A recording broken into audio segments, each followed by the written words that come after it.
है आपका कमोडिटी फटाफट में। आज बाजार की चाल अगर आप देखें तो आज चांदी में शानदार रिकवरी दिख रही है। शुरुआती कारोबार में हम कमजोर दिख रही थी चांदी, लेकिन वहां से देखें तो गिरावट अब गायब होती दिख रही है। 1,07,000 के ऊपर चांदी आ गई है। गोल्ड में भी अच्छी रिकवरी है, लेकिन कच्चा तेल लगातार तेजी यहां पे दिख रही है। 5,625 के आसपास एमसीएक्स पर आ गया है। लेकिन एग्री मार्केट में आज चौतरफा बिकवाली दिखी थी, और आज की जो बिकवाली थी ये मसालों में ज्यादा थी। हल्दी, जीरा, धनिया, और जीरे में तो गिरावट और भी ज्यादा डीप थी। जीरा का वायदा 19,500 तक फिसल कर आ चुका है। अब आपके पास सवाल होंगे कि सवाल क्यों ये बाजार गिर रहा है, तो आप हमें भेज सकते हैं। नंबर है 9136934065। और साथ ही हम ईटी नाउ स्वदेश की मुहिम है कि किसान की आवाज को स्वदेश की आवाज बनाएं। अब हर खेत की कहानी सरकार तक हम पहुंचाएं। अगर आपकी कोई समस्याएं हैं, अगर आप किसान हैं, खेती किसानी से जुड़ी कोई भी परेशानी है, तो हमसे आप शेयर कर सकते हैं, साझा कर सकते हैं। आप हमारे नंबर पे अपना वीडियो व्हाट्सएप कीजिए, या फिर टेक्स्ट में भी अपनी दिक्कतें हमें मैसेज में लिखकर भेज सकते हैं। किसानों की हर शिकायत बनेगी हमारी मुहिम का हिस्सा, और आपकी आवाज को हम पॉलिसी मेकर्स तक, सरकार तक पहुंचाएंगे, और आपके वीडियो को इस चैनल के माध्यम से दिखाएंगे। आप अपना वीडियो 9136934065 इस नंबर पे अपनी सवाल हमें भेजें। हर किसान से ये अपील है, अपने खेत से जुड़ी, अपनी खेती से जुड़ी और अपनी समस्याओं से जुड़ी हर समस्याओं को भेजें, शेयर करें, और आपके समस्याओं को सरकार तक पहुंचाने का जिम्मा ईटी नाउ स्वदेश का है। ये हमारी मुहिम है, और हम लगातार कोशिश करेंगे कि आप हमसे लगातार कांटेक्ट करें, अपने वीडियो को देश भर से भेजें। जहां के भी आप किसान हो, देश के किसी भी हिस्से से अपनी समस्याएं हमें भेज सकते हैं। नंबर नोट कर ले, नंबर आपके स्क्रीन पर है। ये परमानेंट नंबर है कमोडिटी शो के लिए। आप इससे जुड़े हुए सवाल भी कमोडिटी से जुड़े इस नंबर पर भेज सकते हैं। चलिए आगे बढ़ते हैं। हमारे साथ 3 मेहमान हैं। सबसे पहले उनसे परिचय करवा दूं आपके, जो आज आपको मदद करने वाले हैं कि कमोडिटी मार्केट में आपको करना क्या है और कैसे आपको तैयारी करनी है। मनोज जैन है पृथ्वी फिनमार्ट से, और साथ ही अखिलेश जैन है, फाउंडर हैं टेक्निकल आईक्यू से, और एंजल वन के तेजस शिग्रेकर हैं। आप तीनों मेहमानों का बहुत बहुत शुक्रिया, आपने वक्त निकाला है। शुरुआत चांदी से करेंगे, क्योंकि चांदी में शुरुआती कमजोरी के बाद अब बिल्कुल सपाट एक अच्छी रिकवरी भी कह सकते हैं। अभी हालांकि बाजार सपाट है, लेकिन दिन के निचले स्तरों से देखें तो अच्छी रिकवरी लौटी है। मनोज जी, क्या बार बार यहां पर कमजोरी टिकती नहीं है चांदी की? क्या स्ट्रेंथ यहां पे दिख रहा है? यहां पर इन लेवल पर भी 1,07,000 के ऊपर क्या सलाह दे रहे हैं आप चांदी में सर? नमस्कार ऋषिमोहन जी। बिल्कुल, हमने पिछले सप्ताह यहाँ पे एक बड़ा ब्रेकआउट जो है चांदी की कीमतों में आते हुए देखा था, जब चांदी इंटरनेशनल मार्केट में $34 के रेजिस्टेंस को पार करती हुई नजर आई थी। भारतीय बाजारों में भी 1 लाख काफी समय से एक रेजिस्टेंस बना हुआ था, तो उसके ऊपर हमने कीमतों को निकलते हुए देखा। इंटरनेशनल मार्केट में कीमतें अभी 13 वर्ष के उच्च स्तर पर ट्रेड कर रही है। वही भारतीय बाजारों में लाइफ टाइम हाईज यहाँ पे चांदी बनाती हुई नजर आई है। हमारा मानना है कि जो यहाँ पे पॉजिटिव मोमेंटम बनता हुआ नजर आया है, ये अभी कंटिन्यू होना चाहिए, और इंटरनेशनल मार्केट में कहीं भी कीमतें एक बार $38 शॉर्ट टर्म में, और भारतीय बाजारों में 1,08,500 से 1,09,000 ये स्तर को टेस्ट कर सकती है। तो उस लिहाज से अभी बाइंग में रहना ही बेहतर होगा। यहाँ कोई भी डीप आता है 1,06,800 के आसपास, तो बाय करके चलिए। 1,06,000 के स्टॉप लॉस से लक्ष्य 1,08,400 तक के रखे जा सकते हैं। 1,08,400 ये टारगेट के लिए खरीदारी की सलाह आ रही है। एंट्री लेवल भी आपको दे दी गई है कि किस भाव पे चांदी खरीदना है, और स्टॉप लॉस यहां पर 1,06,000 रुपए का लगा लेना है। आप बताइए तेजस, आपकी राय चांदी पर क्या बन रही है? यहां से कितनी तेजी आप और देख रहे हैं, और क्या करना चाहिए? Good evening everyone. First of all, overall हम लोग देखेंगे कि मार्केट जो है सब से चल रहा है, यहाँ पे कंटिन्यूसली अच्छा पॉजिटिव एक अप ट्रेंड शुरू है। लेकिन on the basis of the trading prospective हम लोग देखेंगे कि मार्केट में कहाँ पर अपॉर्चुनिटीज मिलती है, विच इज़ मेरे most important part for the any trader. तो यहाँ पे हम लोग देख रहे हैं कि ऊपरी लेवल पे एक अच्छी खासी दबाव देखने के लिए मिल सकेगा इवनिंग सेशन में। तो करीबन 1,07,300 के यहाँ पे आपको बिकवाली करके चलनी चाहिए। 1,08,700 का यहाँ पे स्टॉप लॉस मेंटेन करना रहेगा, और 1,05,200 5,000 तक के इसमें टारगेट बनेंगे। शुरुआत कर लेते हैं अपने दर्शकों के सवाल जवाब के सिलसिले को, और पहला सवाल है रामू राम है बाड़मेर राजस्थान से जीरे का 25,000 का लेवल कब तक आने की संभावना है? मनोज जी, 25,000 का लेवल, भाव तो 19,500 तक गिर गया, लगातार गिरावट भी आ रही है, ये काफी ऑप्टिमिस्टिक है। आपको लग रहा है 25,000? अगर लग रहा है तो कब तक सर? अभी वर्तमान परिदृश्य में तो थोड़ा मुश्किल है। अब यहाँ पे अगर एक्सपोर्ट की कोई डिमांड बड़ी इमर्ज होती है आने वाले समय में तो ही कोई संभावनाएं बनेगी, नहीं तो हमारा मानना है कि एक दायरा यहाँ बना रह सकता है जो कि शॉर्ट टर्म में 18,500 ऑन द लोअर साइड और 22,000 ऑन द हायर साइड। तो अभी ये रेंज यहाँ पे जुलाई कॉन्ट्रैक्ट की मैं बात कर रहा हूँ बनी रह सकती है। अगर यहाँ पे एक्सपोर्ट की डिमांड में सुधार दर्ज होता है तो ही एक यहाँ पे बढ़त की संभावनाएं बनेगी, नहीं तो कीमतें एक दायरे में ही बनी रह सकती है। जैन है रतलाम से, 99,000 के भाव पर चांदी में बिकवाली की है। तेजस जी, आपकी सेल कॉल भी है आज की, 99 के भाव पर बिकवाली की है, नुकसान इनको हो रहा है, क्या करना चाहिए? बने रहने में फायदा है या सेल कॉल से निकल जाएं? नहीं, देखिए कि ओवरऑल जब भी से ये प्राइजेस स्ट्रक्चर जो डेवलपमेंट हुई है, 1 लाख मार्क को क्रॉस करने के लिए काफ़ी दिक्कत हुई थी। करीबन ये 2020 के आसपास एक हाई लगाया था, उसके बाद में प्राइजेस जो है सटीक दायरे में रही थी और यहाँ पे वापस हम लोगों ने 84,000 80,000 के लेवल दिखे थे। उसके बाद में प्राइजेस ने फाइनली ब्रीच कर दी चुका है 1 लाख मार्क को। तो यहाँ पे प्राइजेस हमेशा हमें एक सस्टेन दायरे में रहती हुई दिखेंगी। तो 99,000 के यहाँ पे डीप भी कोई मिलती है तो वो भी बाउंस बैक का अपेक्षा रहेगी। लेकिन ओवरऑल शॉर्ट टर्म नजरिए से हम लोग देखेंगे तो मार्केट में अच्छी से एक तेजी है, तो आने वाले समय में तेजी कंटिन्यू रहेगी। फॉर द इंट्राडे प्रोस्पेक्टिव ये सेल कॉल रिकमेंडेड किया हुआ है। पुनीत शर्मा है, 97,000 रुपए के भाव पर गोल्ड मिनी में 4 लॉट बिकवाली की है, क्या करना चाहिए मनोज जी? 97,000 के आसपास ही है, अभी इनको कोई ऐसा बहुत नुकसान नहीं हो रहा है, क्या करना चाहिए सर? जो जुलाई का जो गोल्ड मिनी कॉन्ट्रैक्ट है विश्वमोहन जी, वो अभी 96,600 के आसपास ट्रेड हो रहा है। तो इनको एक अपने जो भी सेल प्राइस का जो स्टॉप लॉस यहाँ पे मेंटेन करने की सलाह रहेगी 97,000 के अराउंड अगर जुलाई का कॉन्ट्रैक्ट है। और कहीं भी कीमतें 96,300 96,200 के जोन में आती है तो वहां पे एक बार मुनाफा वसूली करने की सलाह रहेगी। परवीन है हिसार से, 1,01,000 में 5 लॉट चांदी में बिकवाली की है, क्या करना चाहिए मनोज जी? 1,01,000 में बेच दिया है, क्या ये रिकवरी की उम्मीद ही रखे या शॉर्ट पोजीशन से निकल जाए? इतनी बड़ी गिरावट की संभावना अभी लगती नहीं है, ट्रेंड फॉर्म बना हुआ है। मेरा मानना है कि यहाँ पे कल यूएस के इन्फ्लेशन के डेटा भी हैं, उस समय अगर कोई भी वॉलेटिलिटी के चलते कीमतें 1,05,000 1,04,000 के रेंजेस में आती है तो एक बार शॉर्ट की पोजीशन से निकलने की सलाह रहेगी। अभी स्ट्रॉन्ग एक पॉजिटिव मोमेंटम यहाँ पे चांदी में बना हुआ है तो शॉर्ट की सलाह कतई नहीं रहेगी। कोई भी करेक्शन आता है तो वहां से एक बार शॉर्ट की पोजीशन से एग्जिट ले। शॉर्ट की पोजीशन से एग्जिट की सलाह मनोज जी की तरफ से है। भावेश माहेश्वरी हैं, 4 लॉट सोना है इनके पास 97,300 रुपए के भाव पर। तेजस जी, क्या करना चाहिए इनको? खरीदारी की खरीद रखा है इन्होंने 97,300 पर, क्या बने रहे? देखिए यहाँ पे मोमेंटम प्ले काफी हो रहा है। यहाँ पे जो सटीक दायरे में जो प्राइजेस चल रही थी वहां से एक ब्रेकआउट के बाद में प्राइजेस जो है अच्छी तरीके से सस्टेन हो रही है। सो अपमूव जो है आने वाले समय में कंटिन्यू रहेगा, लेकिन ट्रेडिंग के हिसाब से इसको देखेंगे तो एक अच्छी एक अपॉर्चुनिटी कंटिन्यू बेसिस पे ऊपर मिल रही है। फॉर द टुडे सेशन हम लोग देख रहे हैं तो यहाँ पे 97,350 के यहाँ पे आप बेचने के लिए देख सकते हैं। 97,730 का यहाँ पे स्टॉप लॉस मेंटेन करना रहेगा। 96,600 96,500 के यहाँ पे टारगेट बनेंगे। ओके, तो ये सलाह है। चलिए, लेकिन हमने एक ज्वेलर से बातचीत की थी, मीनाक्षी गोल्ड स्मिथ के डायरेक्टर हैं लोकेश सुगंध जी। उन्होंने गोल्ड और सिल्वर के मार्केट को लेकर क्या कहा है? हमने 2 सवाल किए थे उनसे कि चांदी की जो तेजी है ये इस रफ्तार में चांदी कहां तक जाती दिख रही है और गोल्ड या सिल्वर क्या बेहतर उनको दिख रही है, गोल्ड का आउटलुक क्या है? उन सवालों के उन्होंने क्या जवाब दिए, आइए सुन लेते हैं। हमारे साथ मीनाक्षी गोल्ड स्मिथ के डायरेक्टर हैं लोकेश कुमार जी। बहुत बहुत शुक्रिया सर, आपने वक्त दिया है। सर, क्या हो रहा है? भाव जिस तरह से चांदी की तेज़ी से बढ़े हैं, क्या यहाँ पर उस तरह का ट्रैक्शन है? किस तरह का रिस्पांस है ग्राहकों का इतनी तेज़ी के बाद? मुझे लगता है कि मतलब चांदी में काफ़ी टाइम के बाद एक पोटेंशियल आया है और एक पोटेंशियल किस वजह से आई है वो?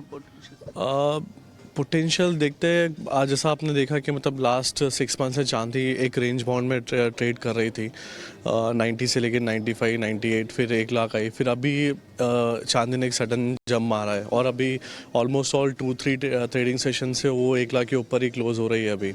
तो मुझे ऐसा लगता है कि अभी कहीं ना कहीं डोमेस्टिक मार्केट में भी अच्छा एक डिमांड आ रहा है चांदी का, और वो हिसाब से थोड़ा रैली चल रही है चांदी की। ओके, और गोल्ड में क्या लग रहा है? क्या अब गोल्ड की रैली चांदी से बेहतर थी? क्या अब यहाँ से चांदी बेहतर करेगी या गोल्ड का परफॉर्मेंस जारी रहेगा? आपका अनुमान क्या है? सर अब वो तो अभी एक्चुअली कैसा है, it depends on geopolitical scenarios, और कैसे गोल्ड परफॉर्म करता है डिपेंड करता है उसके ऊपर, है ना। मुझे ऐसा लगता है कि मतलब अब यहाँ से एक सिल्वर अच्छा पोटेंशियल परफॉर्म कर सकता है गोल्ड के मुकाबले में। आपके प्राइस को लेकर आप क्या सेंस कर रहे हैं? किस तरह के प्राइस ट्रैजेक्टरी हम आने वाले समय में देखने को मिल सकते हैं गोल्ड और सिल्वर दोनों में? सर प्राइजेस मुझे ऐसा लगता है कि मतलब सिल्वर में आपको 1 लाख से मतलब 1,10,000 से लेके 1,35,000 तक देखने को मिल सकता है। ओके, तो ये थे लोकेश जी, गोल्डस्मिथ के डायरेक्टर थे, और इन्होंने अपनी राय रखी है गोल्ड और सिल्वर मार्केट को लेकर, डिमांड का क्या हालचाल है। तो इनसे बातचीत हो गई। अब बात कर लेते हैं अपने कुछ और दर्शकों के सवाल के। हमारे साथ अगले दर्शक है क्रिश हैं दिल्ली से। कॉपर में आज के लिए स्ट्रैटेजी जानना चाह रहे हैं। मनोज जी, कॉपर में क्या करना चाहिए? आज हालांकि रेंज में कारोबार हो रहा है, लेकिन 880 के ऊपर बना हुआ है कॉपर। आगे की चाल क्या रहेगी सर? बिल्कुल विष्णु जी, हम देख रहे हैं कि यहाँ पे एलएमई में भी कीमतें जो है लगातार हायर टॉप हायर बॉटम जो है फॉर्मेशन कर रही है टेक्निकली भी, और जिस तरह से यूएस और चाइना के बीच में जो ट्रेड टॉक रिज्यूम हुई है, और अगर यहाँ पे कुछ भी ट्रेड डील होती है तो वो भी मेटल्स के लिए पॉजिटिव रहेगी। तो एक पॉजिटिव मोमेंटम बना हुआ है। हमारा मानना है कि यहाँ पे थोड़ा डिप मिले तो बाय करना चाहिए 878 के स्तर पर। 872 का एक स्टॉप लॉस रखें, लक्ष्य 888 तक के रखे जा सकते हैं। हैं गुजरात से। नेचुरल गैस में आज के लिए क्या ट्रेड लेना चाहिए, क्या स्ट्रेटजी बनानी चाहिए? तेजस जी, एनजी के लिए क्या स्ट्रेटजी है आज के लिए? अनम्यूट कीजिएगा सर।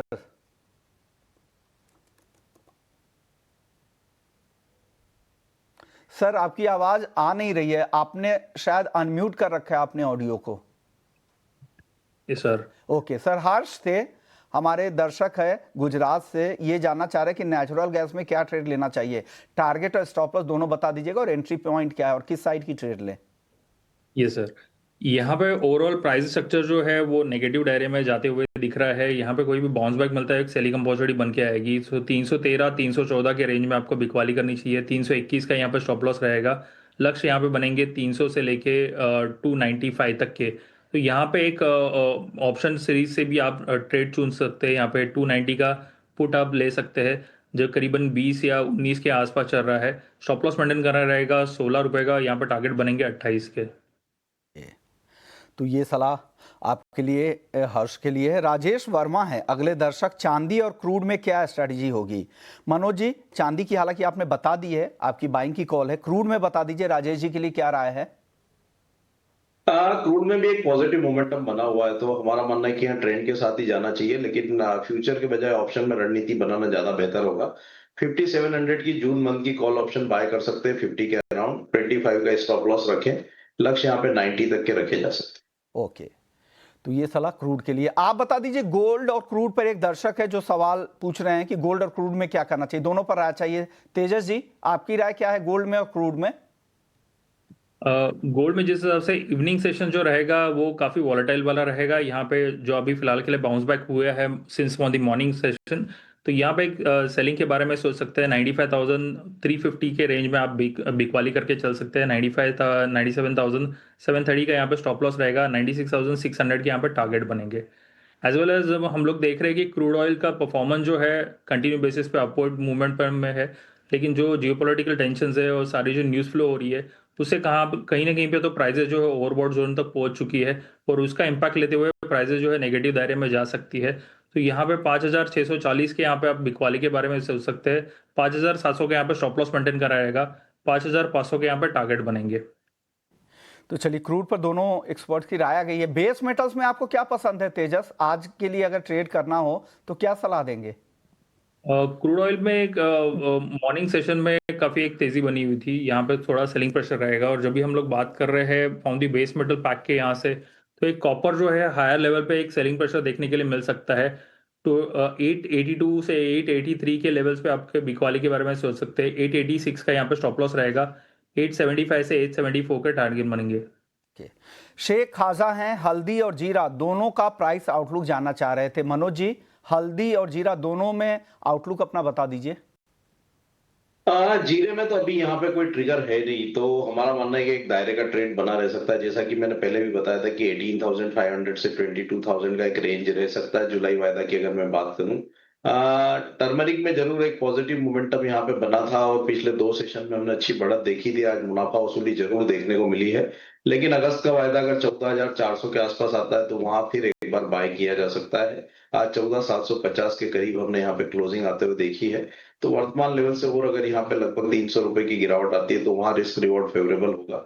स्टॉप लॉस वहां पे 14,040 का रखना चाहिए, लक्ष्य 15,000 तक के रखे जा सकते हैं। सवाल हैं अगले दर्शक की, जीरे में कब तक तेजी आएगी, कब तक तेजी की उम्मीद कर रहे हैं मनोज जी आप जीरे में?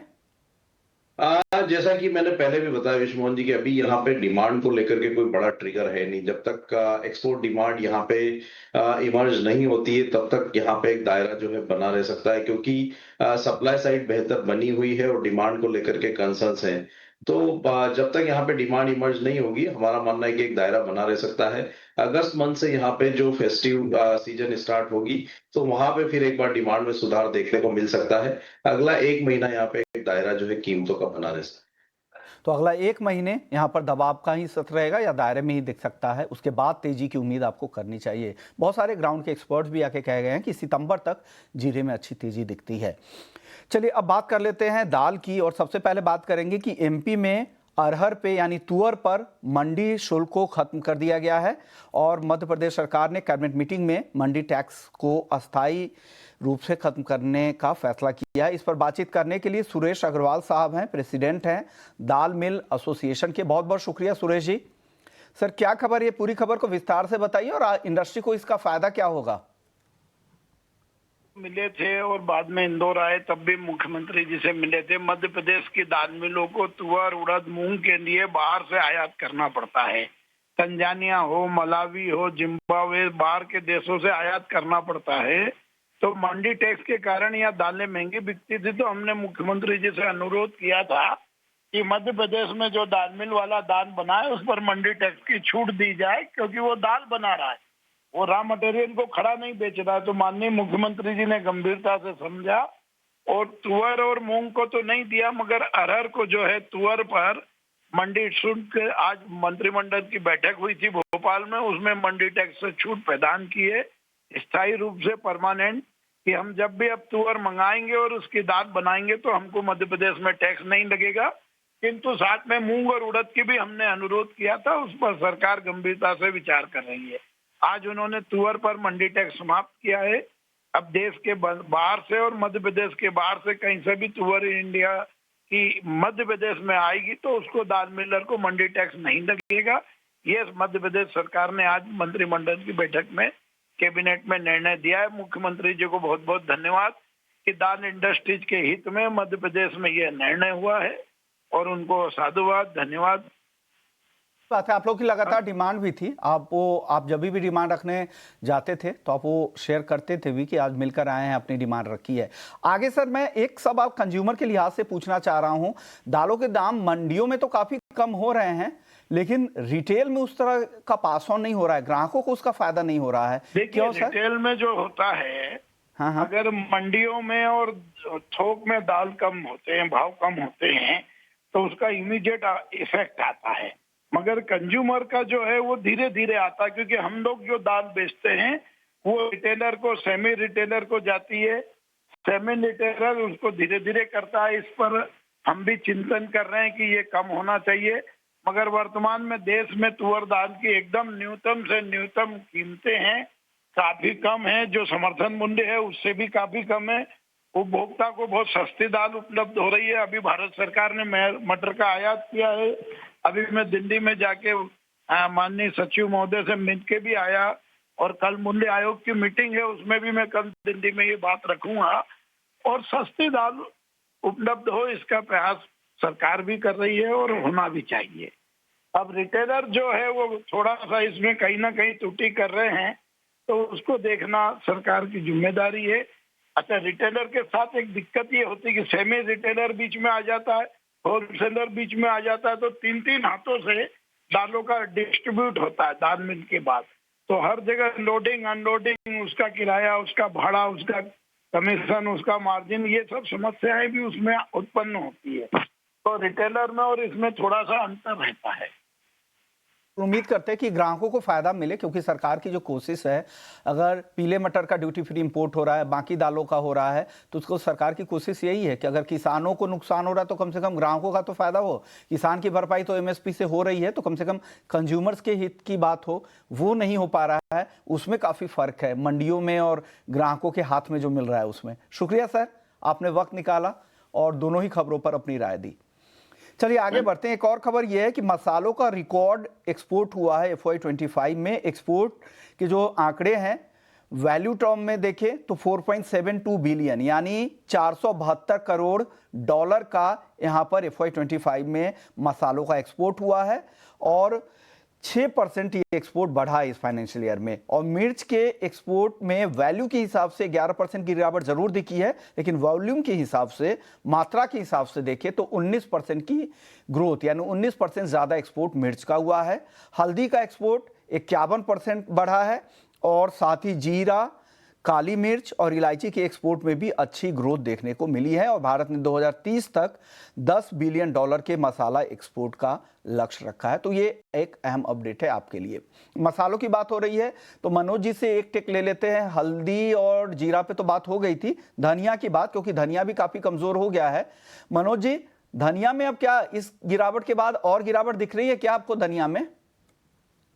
नहीं, धनिया में यहाँ से और गिरावट नहीं दिखती। हम देख रहे हैं कि धनिया एक रेंज में कंसोलिडेट कर रहा है और गत सप्ताह से निचले स्तरों से एक रिकवरी भी यहाँ पे बनती हुई नजर आई है।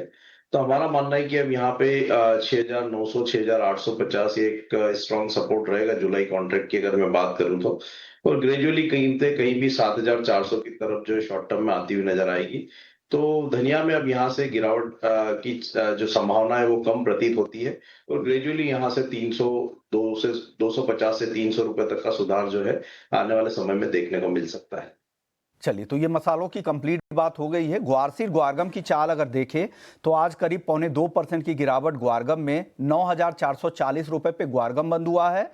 ग्वारसीड 0.5% गिरकर 5,115 रुपए पर बंद हुआ है। तो ये दोनों आज कमजोर फिर से दिखे हैं और कमजोरी फिर से बढ़ती दिख रही है। मनोज जी, यहाँ पर क्या राय है? ये बिकवाली फिर से हावी होती दिख रही है यहाँ?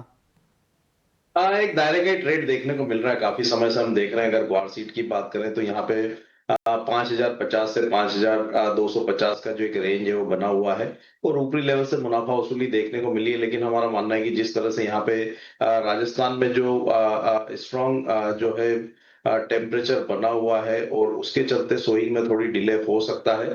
तो हमारा मानना है निचले स्तरों पर फिर एक बार सपोर्ट जो यहाँ देखने मिल सकता है।